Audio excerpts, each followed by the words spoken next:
Do you have a friend that's a tattoo artist?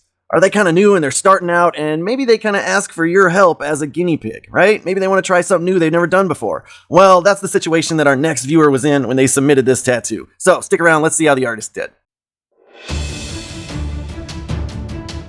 This tattoo was sent in by Casper from Yuma, Arizona, and it was done by Kyle at Fat Cat's Tattoo, and he goes by Curly, I guess, so Curly's _ tattoos if you want to see his portfolio online, or if you want to check out Fat Cat's Tattoo there in Yuma, Arizona, Fat Cat's Tat on Instagram. Go check him out.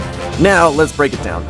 First off, I gotta say I don't want to be too harsh on this because it's his first attempt at a portrait, and she was willing to let him try it out and learn from experience, and I remember what that's like to be an artist trying a portrait for the first time. Sweating bullets. It takes, 10, 12 hours when it should take only half that time, if not less, and so I remember the struggle, and I don't want to give him a hard time. But for the rest of you watching, for the other artists that might be watching, I'm going to give a few pointers and point out some things he could have done better.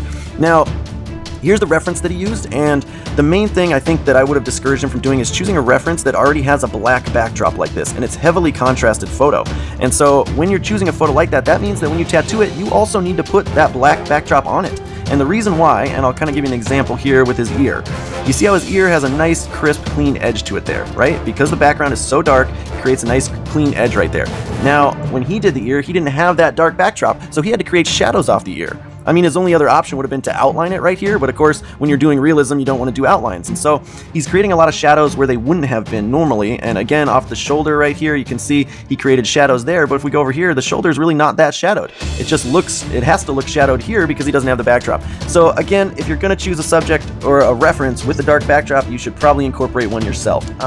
That aside, I kind of got to judge some of this other detail. Look at the eyebrow here. See how dark black that is? Not much fine detail in there, no real hair streaks. When I go over to his eyebrow on this one, though, you can see, there's a dark shadow in the middle, but the rest of the eyebrow, you can see the thinner, finer hairs. And so that's something that I think he kind of did the quick route on. Also on the mustache, if I see the mustache, it's a little dark on this side. There's some black shadows, but on this side, it's really light and wispy again. So if I go over, you can see he just kind of used some heavy, squiggly black. And so I think some of these small details, he kind of missed the mark on for sure. In the hair here, these heavy dark shadows up in the hair. Again, that makes sense when you see the shadows here in the original because he's in a dark contrasted photo, again, with that dark background. But without that dark backdrop, these shadows just look way too heavy and dark and chunky. So yeah, I think he could have made some better choices on how to replicate this, but this is something he's going to learn as he goes and does more and more portraits and kind of improves at it.